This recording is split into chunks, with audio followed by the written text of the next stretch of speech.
जीअं त असां पंहिंजे लास्ट लेक्चर में डिस्कस कयो होसीं एंग्लो सेक्सन पीरियड जंहिंखे ओल्ड एज बि चयो वेंदो आहे। अच्छा, उन एज में असां डिस्कस कयो होसीं त एंग्लो सेक्सन जो लिटरेचर कीअं हुयो, उन्हनि जा मेजर राइटर्स कीअं हुआ, उन्हनि जो सोशल स्ट्रक्चर कहिड़ो हुयो ऐं कहिड़ियूं टेक्निक्स उन्हनि पंहिंजे राइटिंग्स में यूज़ कयूं हुयूं। सो हिन पीरियड में असां डिस्कस कंदासीं नॉर्मन्स पीरियड। जॾहिं एंग्लो सेक्सन जो पीरियड ख़तम थो थिए त पोइ नॉर्मन्स पीरियड जो आगाज़ थो थिए। नॉर्मन्स पीरियड जंहिंखे असां मिडिल एजिस बि चवंदा आहियूं, हाणे इन जो आगाज़ असांजो थिए थो हिन टाइम पीरियड खां 1066 खां वठी 1400 ताईं असांजो नॉर्मन्स पीरियड हले थो। सो नॉर्मन्स पीरियड जो आगाज़ ईअं थो थिए जो बैटल ऑफ हेस्टिंग्स थी लॻे। हिन इवेंट खे ज़रूरु यादि रखिजो, छो जो हिन इवेंट खां पोइ ई जेको एंग्लो सेक्सन जो रूल आहे that is completely over in England, उहो ख़तम थो थी वञे इंग्लैंड में ऐं नॉर्मन जे पीरियड जो आगाज़ थो थिए। बैटल ऑफ हेस्टिंग्स थी लॻे असांजी 1066 में, जेका लॻंदी आहे विलियम ड्यूक ऑफ नॉर्मंडे हू डिफीट्स एंग्लो सेक्सन्स किंग हेरलोड। जेको विलियम ड्यूक आहे, जेको नॉर्मन जो किंग आहे, उहो डिफीट कंदो आहे एंग्लो सेक्सन जे किंग हेरलोड खे। सो हेरलोड जेको किंग आहे उनखे basically he is considered as the last representative और last king of Anglo Saxons period. He is the last king. So इनखे यादि रखिजो त एंग्लो सेक्सन जो जेको लास्ट किंग हुयो उहो हेरलोड हुयो। बैटल ऑफ हेस्टिंग्स जॾहिं लॻे थी त उन खां पोइ कम्पलीटली जेको एंग्लो सेक्सन जो पीरियड आहे दैट इज़ ओवर। हाणे असांजो नॉर्मन जे पीरियड जो आगाज़ थो थिए। सो नॉर्मन्स खे सम्झण जी कोशिशि कंदासीं त नॉर्मन्स हुआ केरु, उन्हनि जी ओरिजिन ॾिसंदासीं। सो नॉर्मन्स बेसिकली इन्हनि खे नॉर्थमैन बि चवंदा आहिनि, नॉर्थमैन वाइकिंग्स बि चवंदा आहिनि। इन्हनि जो जेका ओरिजिन आहे उहा किथां आया हुआ, इहे स्कैंडिनेविया ऐं डेनमार्क मां आया हुआ। जीअं त असां पढ़ियो हुयोसीं त जेके एंग्लो सेक्सन्स हुआ उहे जर्मनिक ट्राइब्स हुआ जंहिंखे मर्सनरीज़ चयो वेंदो हो, पर असांजो नॉर्मन्स आहिनि उहे स्कैंडिनेविया ऐं डेनमार्क मां आयल हुआ। उन खां अलावा असां हिन वीडियो में कुझु की फीचर्स ऐं की डेवलपमेंट्स पढ़ंदासीं, कहिड़ियूं चेंजिस नॉर्मन्स आंदियूं इंग्लैंड में उनखे पढ़ंदासीं। सो उन मां पहिरां फीचर्स हिननि जो इहो आहे त जेके जॾहिं नॉर्मन्स आया त हिननि इंट्रोड्यूस करायो फ्यूडल स्टेट, फ्यूडल जेको निज़ाम हुयो, जेको वॾेरा वारो सिस्टम हुयो, इन्हनि उहो इंट्रोड्यूस करायो इंग्लैंड में ऐं इंग्लैंड में फ्यूडल स्टेट ऐं फ्यूडल निज़ाम क़ाइमु थी वियो। उन खां पोइ इन्हनि फ्रेंच लैंग्वेज इंट्रोड्यूस कराई। फ्रेंच लैंग्वेज ॻाल्हाईंदा हुआ इहे जेके नॉर्मन्स हुआ, इन्हनि जी पंहिंजी लैंग्वेज फ्रेंच हूंदी हुई ऐं जेका फ्रेंच लैंग्वेज हुई, French language was used in court and by upper class, जेके अपर क्लास वारा माण्हू हूंदा हुआ। अच्छा, ॿी हिन में ॻाल्हि यादि करण जी इहा आहे जो जॾहिं नॉर्मन्स आया त क्लास डेवलपमेंट बि थी वई। माना जीअं upper class, lower middle class, हर कंहिंजो पंहिंजो हिकिड़ो तबिको ठही वियो। सो जेके अपर क्लास वारा हूंदा हुआ उहे मोस्टली फ्यूडल हूंदा हुआ, जेके वॾेरा हूंदा हुआ, नवाब हूंदा हुआ, उहे अपर क्लास में हूंदा हुआ। ज़हन में रखणु घुरिजे जो नॉर्मन्स पीरियड में 3 लैंग्वेजिस ॻाल्हायूं वेंदियूं हुयूं, हिकिड़ी फ्रेंच, लैटिन ऐं इंग्लिश लैंग्वेज। असां जीअं पढ़ियो त माना जेके नॉर्मन्स पीरियड में क्लास डेवलपमेंट थी, जीअं upper class, lower class, middle class, माना अमीर तबिको, ग़रीब तबिको ऐं उनखां सफ़ा ग़रीब तबिको। सो उन्हनि जे विच में माना लैंग्वेज जी बि डिफ्रेंसिस हूंदी। माना जेके अपर क्लास वारा माण्हू हूंदा हुआ उहे फ्रेंच लैंग्वेज ॻाल्हाईंदा हुआ ऐं जेके इंस्टीट्यूशन हूंदा हुआ, रिलीजन इंस्टीट्यूशन हूंदा हुआ, जेके लोअर मिडिल क्लास वारा माण्हू हूंदा हुआ, क्लर्जी जेके हिननि जा इदारा हूंदा हुआ ॿिया, उन्हनि में लैटिन लैंग्वेज बि यूज़ कई वेंदी हुई। जेका इंग्लिश लैंग्वेज हुई उहे सिर्फ़ु ऐं सिर्फ़ु जेको ग़रीब तबिको हूंदो उहे ई ॻाल्हाईंदा हुआ। वधीक जेके अपर क्लास वारा हूंदा हुआ उहे लैंग्वेज इंग्लिश खे त ॻाल्हाईंदा ई न हुआ। सो हिन एज में असां ॾिसूं था त 3 लैंग्वेजिस यूज़ कयूं वेंदियूं हुयूं। सो इनखे पंहिंजे ज़हन में रखिजो। उन खां अलावा हिन एज में जेको इम्पोर्टेंट फीचर आहे उहो आहे Magna carta. Magna carta basically हिकिड़ो चार्टर हुयो जंहिंखे कंसिडर कयो वेंदो आहे एज़ अ ग्रेट चार्टर। माना हिकिड़ी दस्तावेज़ हुई जेका साइन कई वई हुई किंग ऐं बैरन जे विच में। हाणे बैरन्स केरु हुआ, ही नवाब हुआ, वॾेरा जेके हुआ, ऐं किंग जेको निज़ाम खे हलाईंदो हुयो। सो इन्हनि जे विच में हिकिड़ो मुआविज़ो थियो हुयो, उनखे मैग्ना कार्टा कंसिडर कयो वञे। सो मैग्ना कार्टा बेसिकली हिन में इहो थियो हो जो माना हिन में जेको किंग हुयो उनखे कुझु राइट्स हुआ बैरन्स जा, जेके नवाब वॾेरा हुआ, उन्हनि जे राइट्स खे एक्सेप्ट करिणो हो।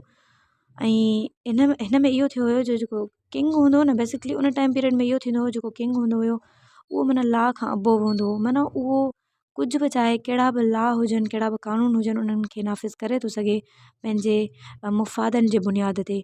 सो माना उनखे फ़र्क़ु न पवंदो हुयो त माना जेके हेठि तबिके वारा जेके माण्हू आहिनि उहे छा था सोचनि या उन्हनि खे कीअं फील थींदो। सो ही पंहिंजा रूल्स ऐं लॉज़ उन्हनि खे इन्फोर्स कंदो, उन्हनि खे नाफ़िज़ कंदो। पर हिन मैग्ना कार्टा खां पोइ कुझु जेके राइट्स हुया, कुझु जेके पावर्स हुआ कंहिंखे त लिमिट कया विया हुआ, त माना हू हर शइ उहा नाफ़िज़ नथो करे सघे जेका माना अवाम जे ख़िलाफ़ु हुजे। सो बेसिकली मैग्ना कार्टा में इन चार्टर में कुझु इहो ई हुयो। ऐं ॿियो जेको इम्पोर्टेंट फीचर आहे इन एज में उहा हुई 100 years of the war, 100 सालनि जी वार हुई जेका नॉर्मन जे किंग एडवर्ड III ऐं फ्रांस जे विच में हली हुई। सो हिन इवेंट खे बि नॉर्मन जे पीरियड में यादि कयो वेंदो आहे। इन खां अलावा ब्लैक डेथ या प्लेग जंहिंखे वबा चयो वेंदो आहे, उहा बि नॉर्मन जे पीरियड में थी हुई, जंहिं केतिरी तबाही कई हुई मिडिल एजिस में, केतिरा ई माण्हू मारिया हुअसि। सो हिन इवेंट खे बि ख़ासि तौर ते जेको नॉर्मन्स पीरियड आहे उन में यादि कयो वेंदो आहे। उन खां अलावा असां ॾिसंदासीं त जेके नॉर्मन्स हुआ उन्हनि कहिड़ो लिटरेचर इंट्रोड्यूस करायो इंग्लैंड में। सो नॉर्मन्स ब्रॉड फ्रेंच लिटरेचर, हिननि फ्रेंच लिटरेचर आंदो। ऐं असां ॾिसूं था त जेको एंग्लो सेक्सन जी जेका पोइट्री, उन्हनि जो जेको लिटरेचर हो उहो डिप्रेसिंग हुयो, उहो माना ॾाढो सीरियस क़िस्म जो हूंदो। पर हिननि रोमेंटिक लिटरेचर इंट्रोड्यूस करायो जंहिंखे फ्रेंच लिटरेचर चयो वेंदो आहे। सो नॉर्मन जी इहा बि हिकिड़ो अहम इम्पोर्टेंट करेक्टरिस्टिक आहे जो हिननि फ्रेंच लिटरेचर इंट्रोड्यूस करायो इंग्लैंड में। ऐं फ्रेंच लिटरेचर जे बुनियाद ते, उन जे इन्फ्लुएंस ते हिननि हिकिड़ो वर्क प्रोड्यूस कयो हो जंहिंखे लाइमन्स ब्रुट बि चयो वेंदो आहे। सो हीउ पहिरों वर्क आहे जेको हिननि फ्रेंच जे इन्फ्लुएंस में लिखियो हुयो। उन खां अलावा असां हिन पीरियड में ॾिसूं त हिन पीरियड में 1066 में 1350 ताईं को बि इंग्लिश जो वर्क प्रोड्यूस नथो थिए। अंग्रेज़ी लैंग्वेज में, अंग्रेज़ी ॿोली में को बि वर्क प्रोड्यूस नथो थिए। जेको थिए बि थो उहो फ्रेंच लिटरेचर जे इन्फ्लुएंस में आहे। पर हाणे इंग्लिश लिटरेचर जो जॾहिं असां ॾिसूं था त आगाज़ कीअं थो थिए, उहो असांजो आगाज़ थो थिए चौसर मां। हाणे तव्हांखे चौसर खे यादि करणु तमामु ज़रूरी आहे, छो जो चौसर ई आहे जंहिं मां इंग्लिश लिटरेचर जो आगाज़ थो थिए, इंग्लिश पोइट्री जो आगाज़ थो थिए। चौसर ई फस्ट माण्हू हुयो, पहिरों माण्हू हुयो जंहिं इंग्लिश लैंग्वेज में स्टार्ट कयो। उन खां पोइ असांजो जेको इंग्लिश लिटरेचर आहे उन जो आगाज़ थो थिए। सो हिन खे यादि करणु ॾाढो ज़रूरी ऐं अहम आहे। सो जेको चौसर जो टाइम पीरियड आहे उहो 1350 खां वठी 1400 ताईं आहे। हिन टाइम पीरियड खे यादि रखिजो। जॾहिं चौसर अचे थो त हिन खे फादर ऑफ इंग्लिश लिटरेचर ऐं फादर ऑफ इंग्लिश पोइट्री चयो वञे थो। उन खां अलावा चौसर जंहिं एज में रहे थो उन टाइम पीरियड में एडवर्ड III, रिचर्ड II ऐं बिगिनिंग ऑफ हेनरी IV इहे कुझु किंग हुआ। इहो पुछा कयो वेंदो आहे त चौसर कहिड़ा किंग हुआ जंहिंजे टाइम पीरियड में चौसर पंहिंजी ज़िंदगी गुज़ारी। त ही कुझु किंग आहिनि, इन्हनि जा नाला यादि कजो त एडवर्ड III, रिचर्ड II ऐं beginning of Henry IV in time period में चौसर पंहिंजो वक़्तु गुज़ारियो।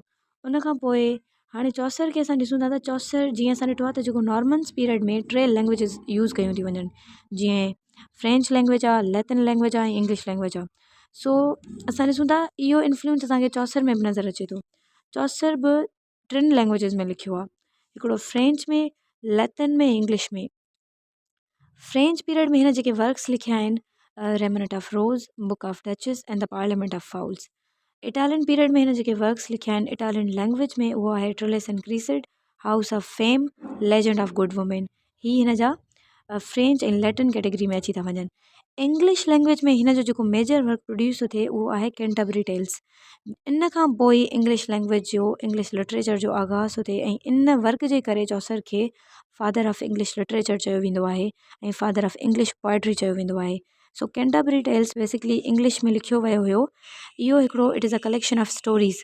इहो इन में स्टोरीज़ जो हिकिड़ो बेसिकली कलेक्शन आहे। इन में ऑलमोस्ट 24 कहाणियूं आहिनि। सो इन खां पोइ जेको चौसर आहे उनखे father of English literature consider थो कयो वञे ऐं उन खां पोइ असांजे इंग्लिश लिटरेचर जो आगाज़ थो थिए। सो इन्हनि कुझु इंपॉर्टेंट फीचर्स खे यादि रखिजो ऐं इन्हनि खे नोट डाउन करे छॾिजो। लास्ट बट नॉट लीस्ट, आख़िर में असां ॾिसंदासीं त चौसर खां अलावा चौसर त असांजो मिडिल एजिस जो मोस्ट प्रोमिनेंट ऐं मोस्ट फेमस राइटर आहे जंहिंखे असांखे विसारणो न आहे, जोफ्री चौसर। उन खां अलावा जेके असांजा ॿिया बि प्रोमिनेंट राइटर्स आहिनि उहे आहिनि विलियम लैंगलैंड ऐं जॉन ग्रोवर। जॉन ग्रोवर ऐं विलियम लैंगलैंड बि असांजे मिडिल एजिस जा इंपॉर्टेंट राइटर्स आहिनि जंहिंखे यादि कयो वेंदो आहे इन द मिडिल एजिस। सो हिननि जा कुझु इंपॉर्टेंट वर्क्स आहिनि जीअं द पियर्स पार्लियामेंट ऐं जॉन ग्रोवर जो हिकिड़ो वर्क आहे कन्फेसो एमेनिटीज़।